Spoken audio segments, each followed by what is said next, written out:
Welcome to episode 4 and আপনাদের সকলকে স্বাগত জানাতে চাই টু দ্য AA ক্লাব। এই উইকটা আমার জন্য খুব ইম্পর্টেন্ট কারণ সামনে আসতে চলেছে PR উইক, যেখানে আমি ট্রাই করব আমার নতুন পার্সোনাল রেকর্ড সেট করার। আর সেই কারণে এই উইকটা হলো ডিলোড। এন্ড এই ডিলোডে আমি আমার বডির জন্য খুবই ইম্পর্টেন্ট কিছু রুটিনস এন্ড রিজিমস ফলো করতে হবে, সেটাই আপনাদেরকে পুরোটা শেয়ার করব। তো চলো শুরু করা যাক উইদাউট এনি ফার্দার ডিলে। যদি আপনারা নতুন হয়ে থাকেন এই চ্যানেলে, কি করছেন? সাবস্ক্রাইব করুন, লাইক করুন এন্ড শেয়ার করুন আপনাদের বন্ধুদের সাথে। So the most important question comes up is কি হোয়াট ইজ আ ডিলোড। সো অনেকের হয়তো এই আনসারটা জানা থাকতে পারে, আবার নাও জানা থাকতে পারে, বাট স্টিল আমার বলে দেওয়াটা উচিত আপনাদেরকে। ডিলোড কথাটার মানে এটাই যে এখানে আপনি একটু লোয়ার ইন্টেন্সিটিতে ট্রেন করবেন যাতে আপনার বডিটা পুরোপুরি রিকভার হতে পারে, আপনার জয়েন্টস গুলো, আপনার নার্ভাস সিস্টেম গুলো যেটা স্ট্রেসে থাকে যখন হায়ার ইন্টেন্সিটি আর ট্রেনিং আপনারা করে থাকেন, সেটা ভলিউমও হতে পারে কিংবা ওয়েটস এর দিক থেকে হায়ার এতে হতে পারে, যেখানে আপনারা কম রেপে ট্রেনিং করে, যেটা আমি করে থাকি পাওয়ার লিফটিং এর জন্য। তো ডিলোডে কি হবে যে কম ইন্টেন্সিটিতে ট্রেনিং করা হবে যাতে আমার বডিটা রিকভার হতে পারে পুরো উইকটাতে, and I get prepared for the next PR week, যেখানে আমি অ্যাটেম্প্ট করবো নতুন PRs। এখন অব্দি দোনো ভাব চলছে আমার যে আমি নতুন PR অ্যাটেম্প্ট করবো নাকি রেপ PR নেব। তো সেটা আপনাদেরকে নেক্সট এপিসোডে এক্সপ্লেন নিশ্চয়ই করা হবে। তো আপকামিং উইকের যে এপিসোডগুলো সেগুলো রিয়েলি এক্সাইটিং হবে। You stole my heart of gold after my silver soul. Can you dig any deeper now? I gave you all I own, put you on this golden throne, but I'm a little stronger now. You cashed in on my promises. You know I'm too generous. Now I've learned to.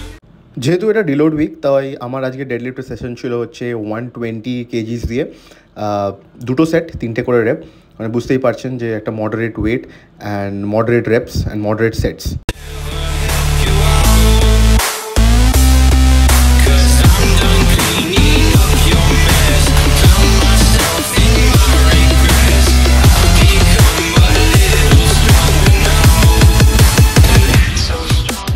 ডেডলিফটের পরে আজকে আমার ছিল হচ্ছে Sumo box squat.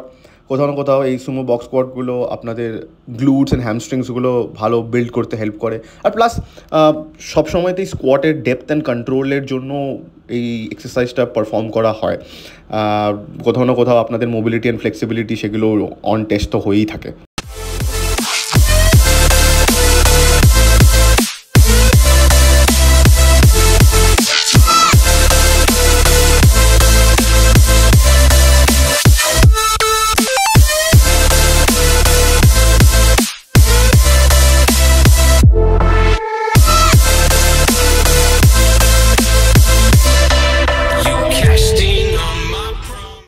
Even Sumo box কোয়াটাতেও আমি খুব একটা বেশি heavy weight নিয়ে ট্রেন করিনি, মডারেট ওয়েট অ্যান্ড লো ভলিউমে, মানে লো রেপ বলতে পারেন, আমি ট্রেন করেছি। এটা হলো 85 কেজিস অ্যান্ড 85 কেজিসে আমি 6টা রেপ বার করেছি। আপনি দেখে বুঝতেই পারছেন যে আমি নি স্লিভস নিইনি, তো খুবই ইজি অ্যান্ড কন্ট্রোলে মারার চেষ্টা করেছি, কারণ RP5-এ মারাটা দরকার ছিল আমার আজকে। You know I'm too generous. Now I've learned to never help you out. 'Cause I'm done cleaning up your mess. Found myself in my regrets. I've become a little stronger now. A little stronger now.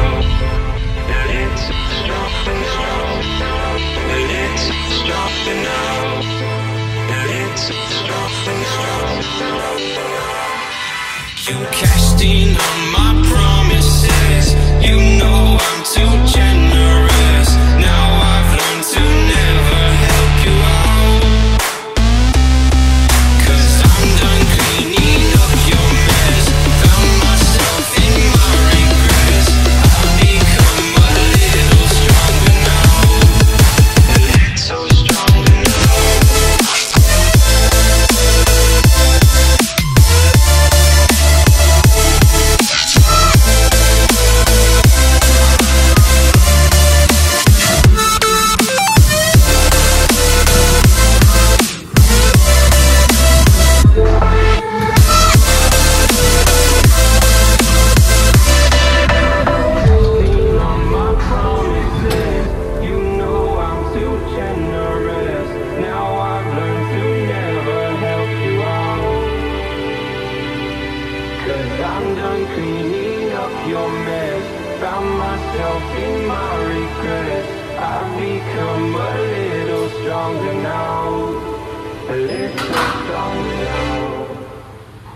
And এটাই ছিল আজকে আমার ডিলোড উইকের day 1 এর training.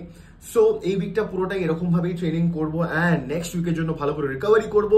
আপনারা comment সেকশনে জানাবেন কি আমি কি পারবো নতুন পার্সোনাল রেকর্ড সেট করতে, যেখানে আমার bench currently is 85 kgs, squat is 140 kgs and deadlift is 160 kgs. So আমি পিআর নেব নাকি র্যাপ পিআর নেবো সেটা ডিপেন্ড করছে এখন, সেটা সবকিছুটাই এক্সক্লুসিভলি নেক্সট এপিসোডে জানতে পারবে। বাট হ্যাঁ, যাওয়ার আগে যদি এই ভিডিওটা ভালো লেগে থাকে তো নিশ্চয়ই লাইক, শেয়ার এন্ড সাবস্ক্রাইব করতে ভুলবেন না বন্ধুরা।